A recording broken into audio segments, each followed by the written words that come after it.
Venture equity.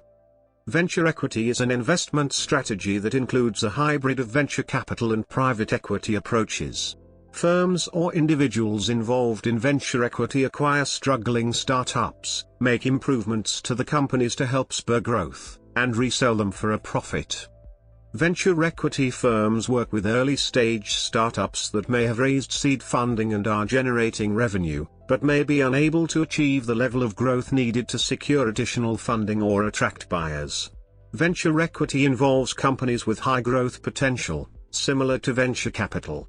Similar to traditional private equity firms, venture equity firms acquire companies and take control in their operation. Venture equity firms invest in sales, marketing and operations in an effort to achieve greater growth. The term venture equity, a portmanteau of venture capital and private equity, was coined in 2016 by Ed Byrne, a general partner at the firm ScaleWorks. Some of the first firms to use this investment strategy include ScaleWorks, Xenon Ventures and Turn/River Capital.